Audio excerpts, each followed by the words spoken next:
every player can be replaced. He was the club.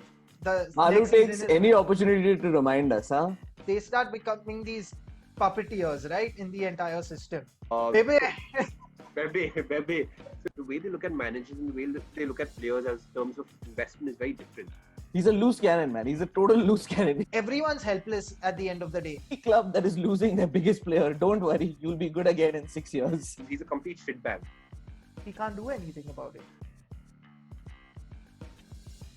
This doesn't make any sense. It's been all over the place. I 100% stand by that statement. It is absolutely What? makes sense. I turned off the TV and then turned it on just because I had nothing to do. I feel for you guys. I mean, I'm not a glory hunter. No. When you're I playing thought you Roy would Keane, have how can you named- not get a red card? That is needed. But no one can deny that it is lame. It's been dreadful. So So my take on this is, why does anyone care? There was a slew of like 9 games where I was like, why is he starting each and every time? Going up, and all that. what? We are a football club. We need to win games. Oh, He has.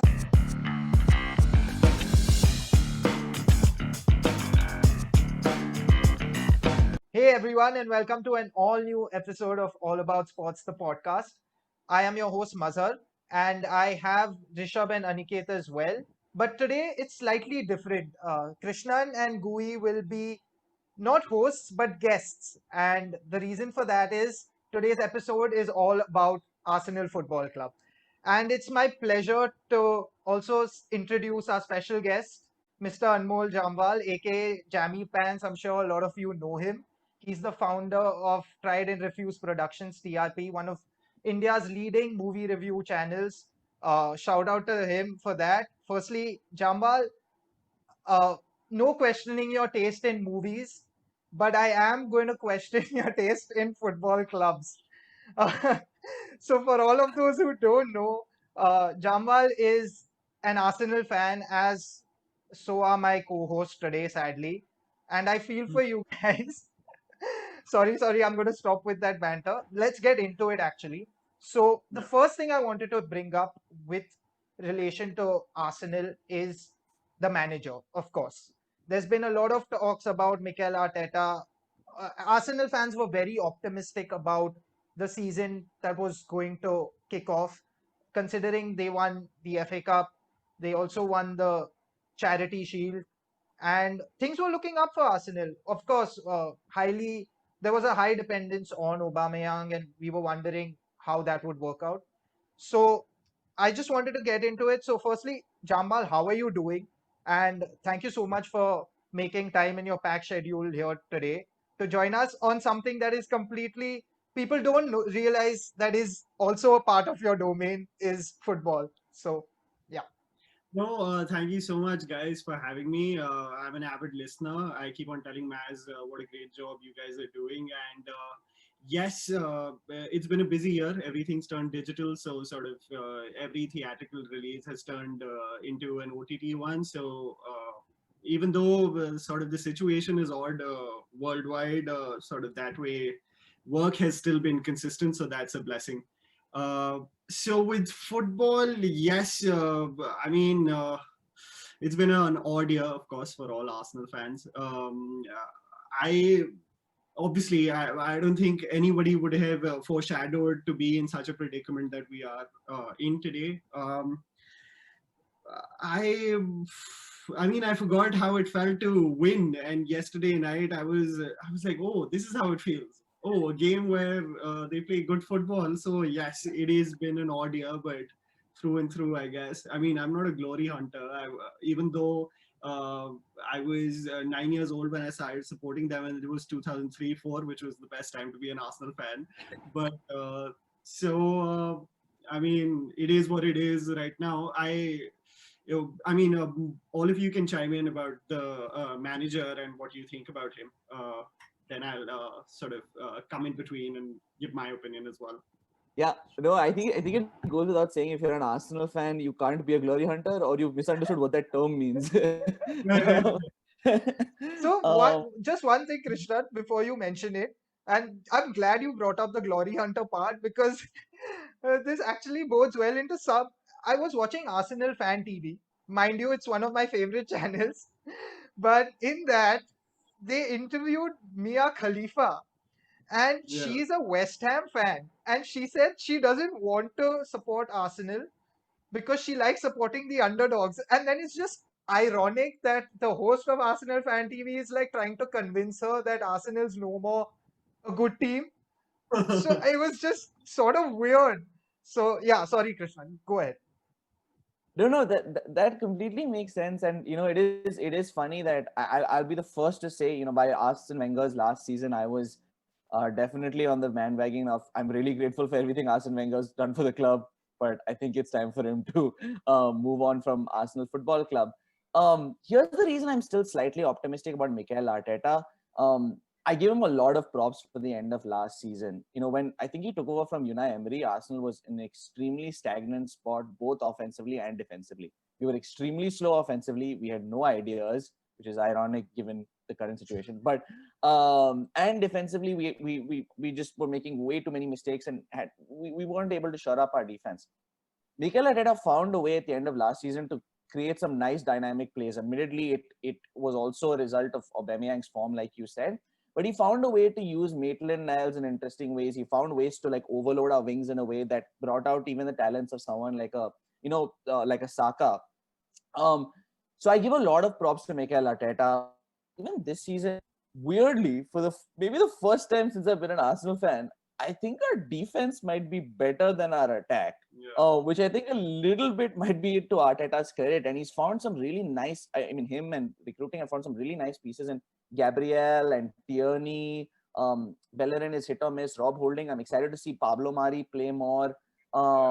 So I think, we have to give him time.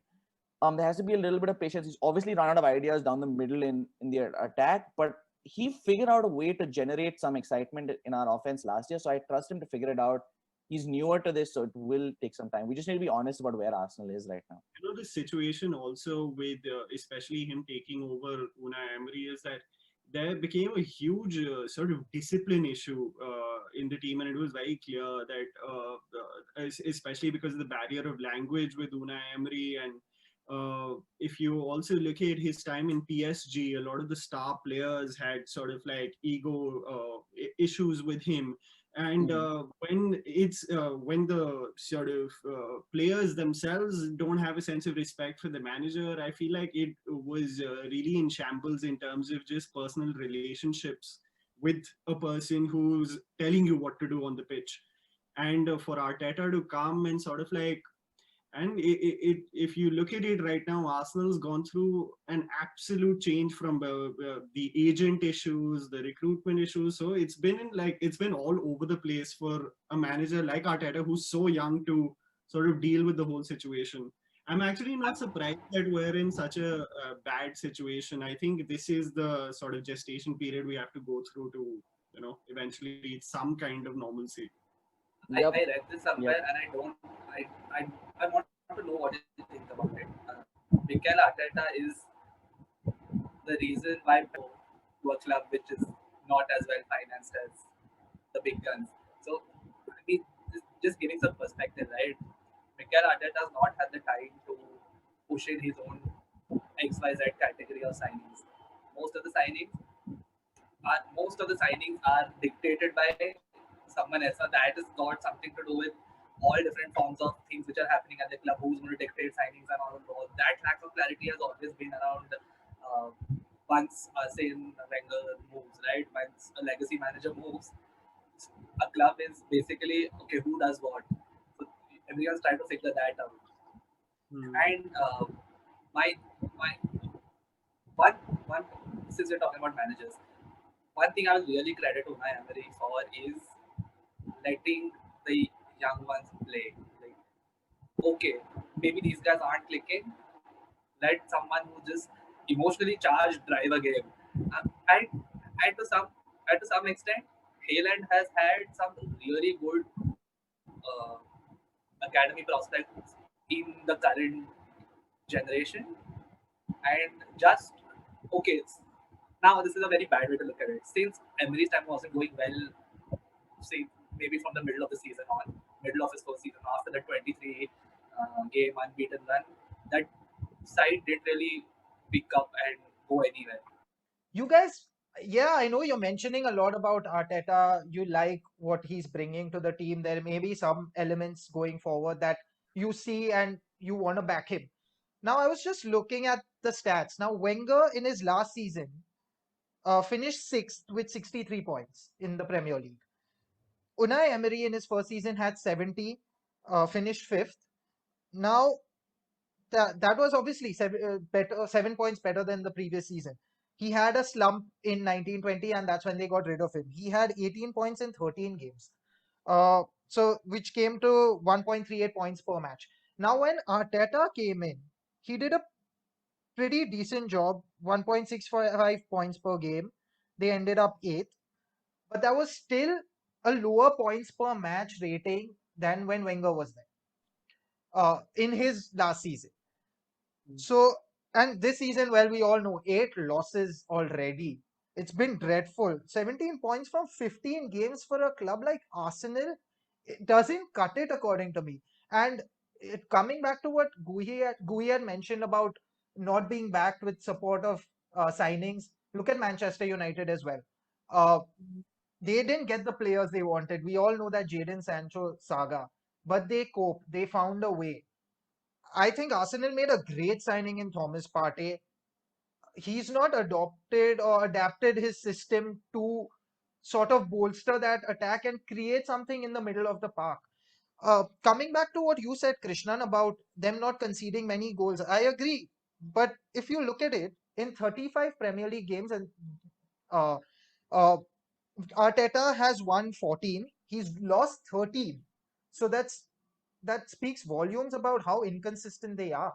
And goals for is only 47, and goals against is 40. So I think, like you said, yes, they aren't scoring goals, and that's obvious because they only have Aubameyang leading the front.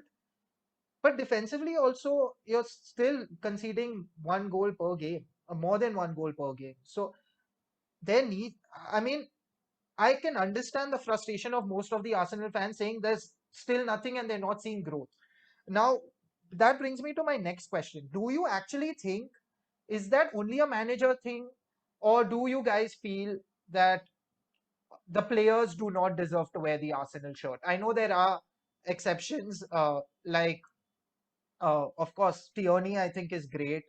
Some of these other young crop players like Saka and all, they understand what it means to be an Arsenal player. But I still have big question marks on the recruiting. So, Jamwal or Krishnan, whoever wants to open up on this. I'll just focus on two things. Is that at least in this decade, the consistent feature used to be with Arsenal fans that we used to get, at least, sorry, the Arsenal team, was that we used to get crammed by the top six. So much so that it was a regular feature to lose like 6-1, 7-8-2. You had these like crazy margins that we were losing by.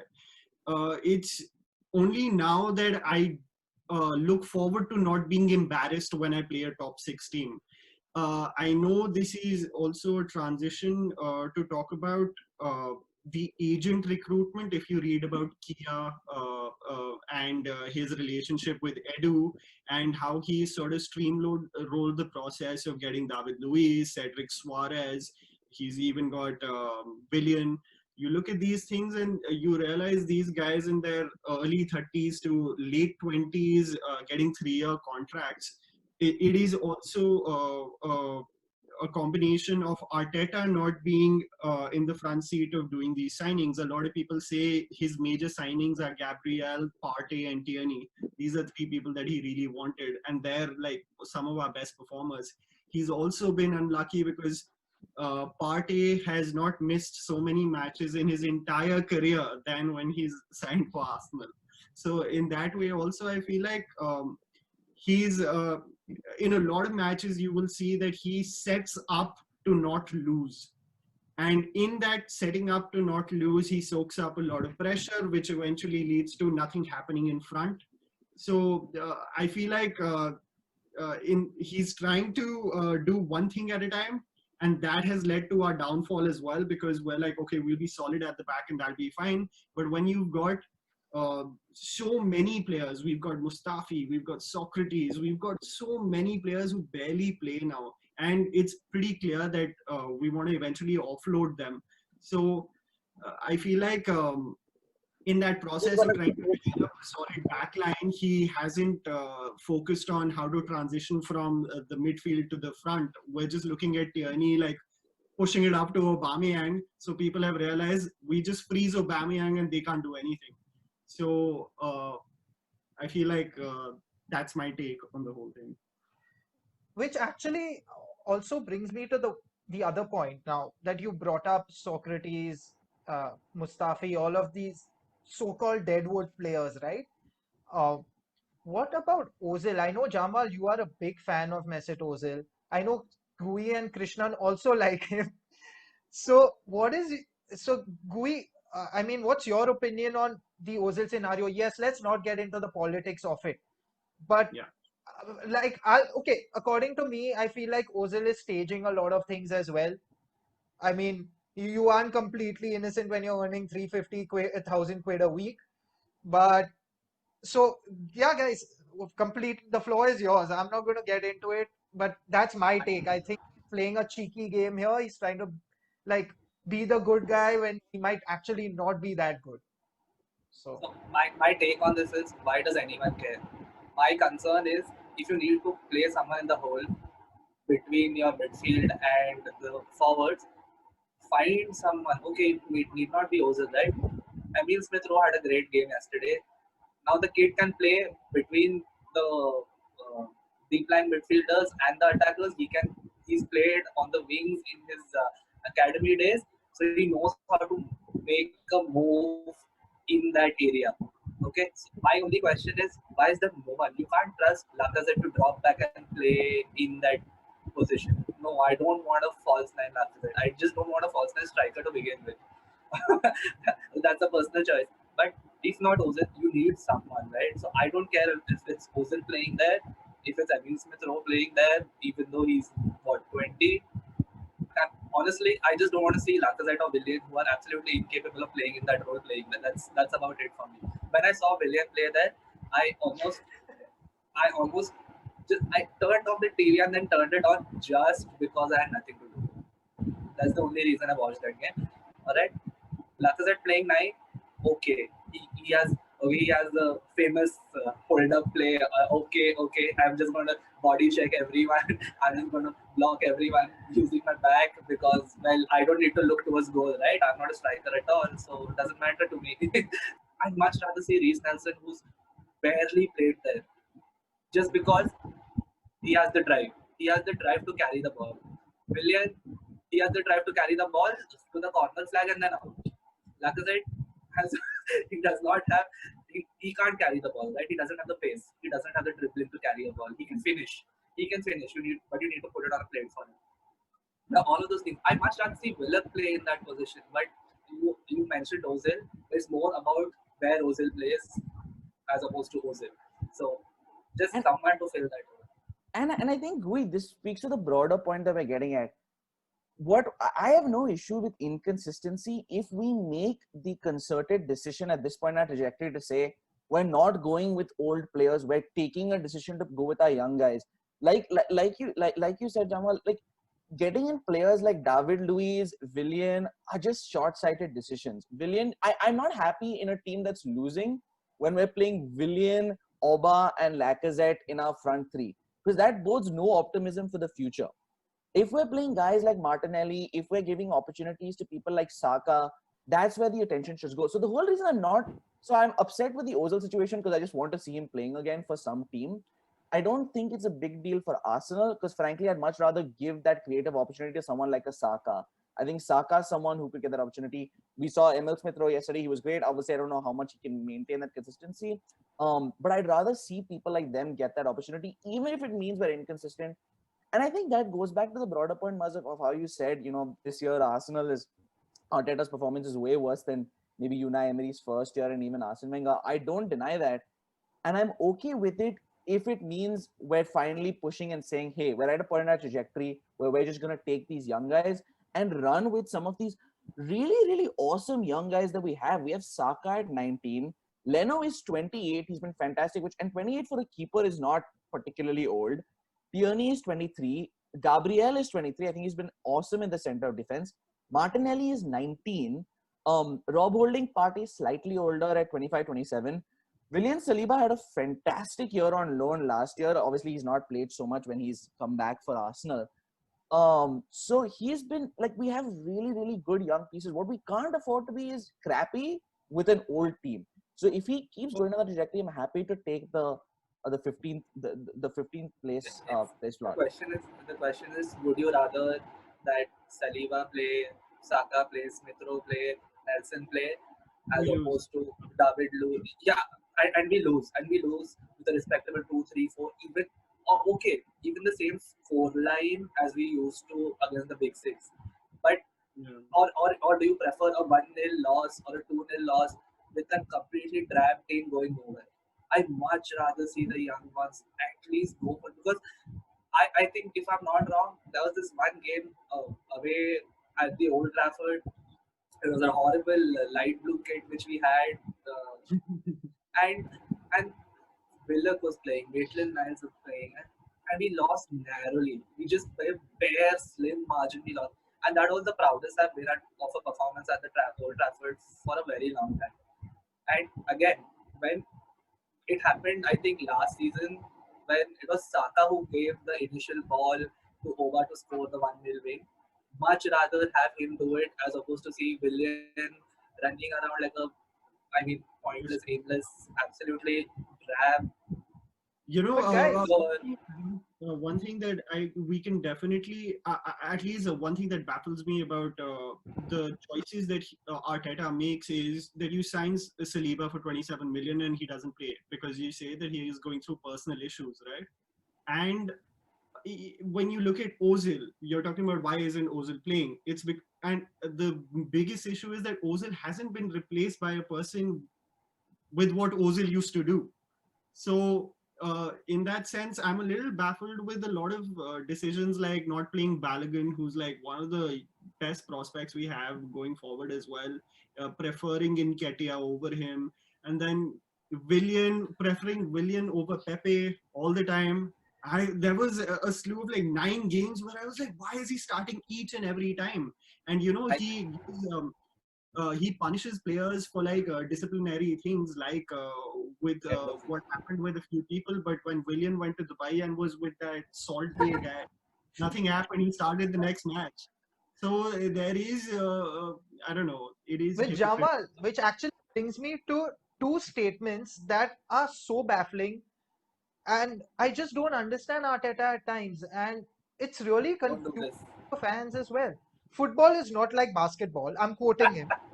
In basketball, you shoot 50 times and the opponent does it once and you win every single game. It doesn't work in football like that. You can do it the opposite way around and lose 1-0. What? I 100% stand by that statement. It is 1 absolutely makes sense. Krishna, I'm Krishna, tell kidding. me. This reminds me of that Barcelona Celtic Champions League game where Barcelona had some 40 shots in the game, some 89% possession, and they still lost.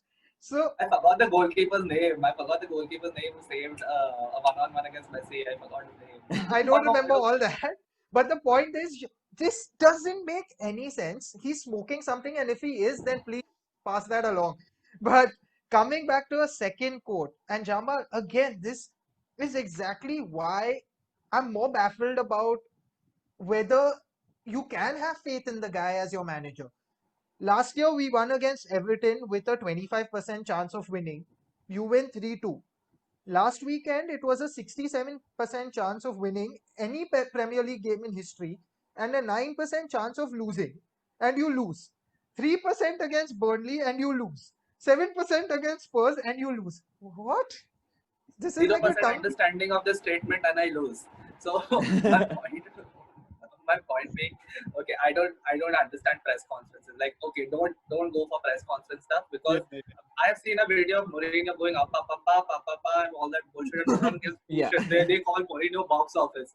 All right. Yeah. So I don't care about what goes down in a press conference. Results, fine. I can debate that. But press conference, and there are so many times. Okay, people had a problem when Wenger said, "Oh, if you think it's that easy, come manage the club." And his point still stands, right? No, none of the managers who've come along have been able to do it. So Yeah. go for it. So But my that's not point the is, same. I It's definitely so my, not the same. It's it's not different the when same. you come out.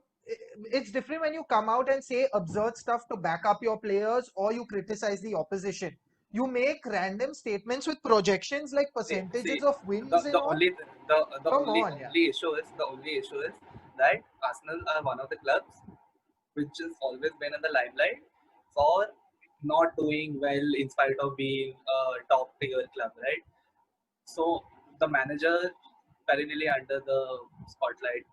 Players, same thing happens. Gareth Southgate said some absurd thing about what would Villa fans do if Jack Grealish started the game because they wouldn't have anything to tweet about. But But nobody Louis, cares that's what the Gareth thing. Southgate does, No, right? but they So no, you're wrong. They do hate him. No one likes Gareth Southgate. England fans that are is not so. fond of him as a manager. No, but Which I is fine, but do you is it blown up to the same proportion as it would be for Arteta? Is my only question, and the But answer I'll is tell no. you, see, We all know it. yeah no one can deny that it is lame.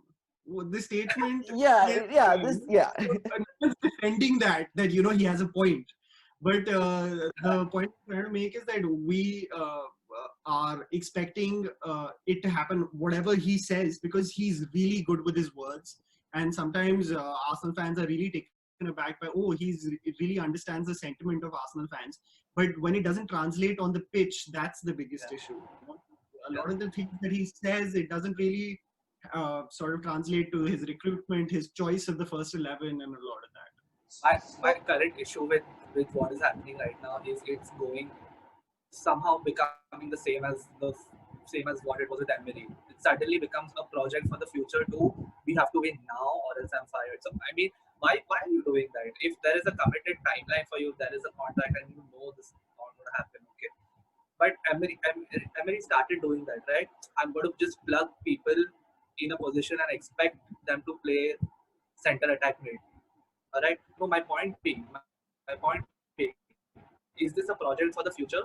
Is it as promised, or is it I must win now?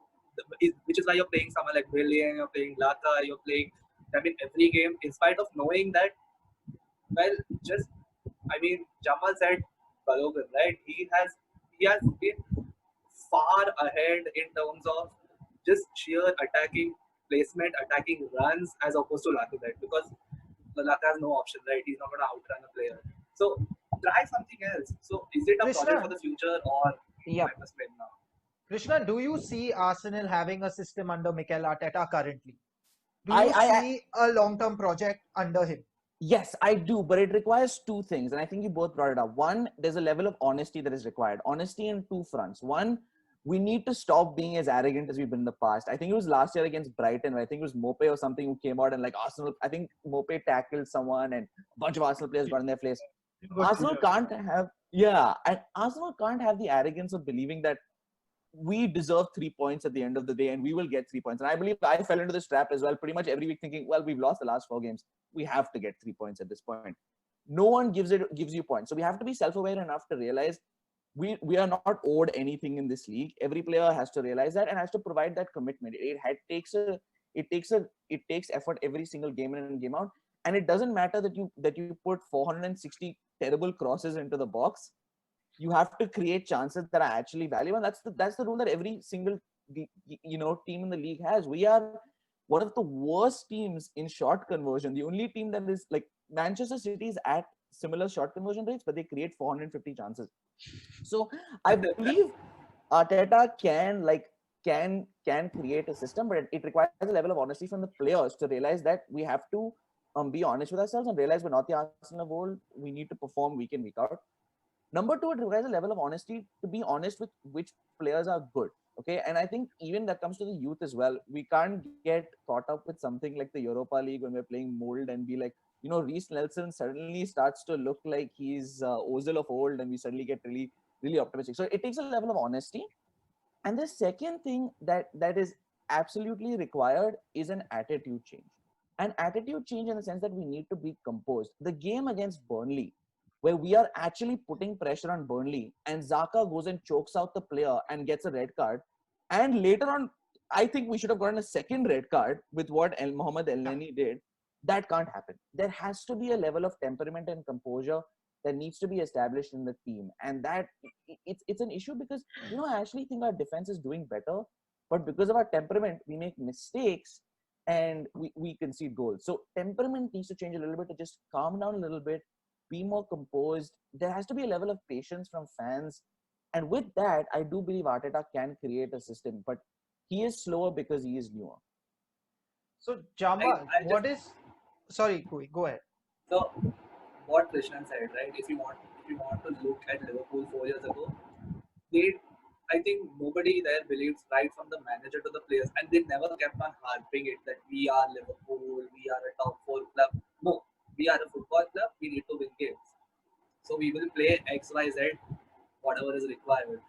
We don't care what our past dictates. And now this is something I don't really appreciate when I hear Arsenal players and managers speak in the last one and a half year. We are the Arsenal. We need to get back to the old. Relax.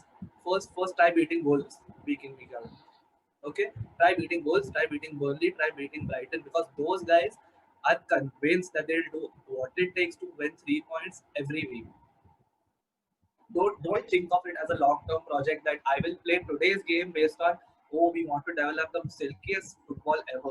So let me not focus on 3 points today. No, you have to focus on 3 points today as well. So just to wrap up, guys, finally, Jamwal, what are your league expectations now realistically? We're almost halfway through the season. Where do you see Arsenal finishing, or ideally, where would you want them to finish now? So I don't think it matters where would I want them to be. I think realistically, I think Arsenal will be a top 10 team.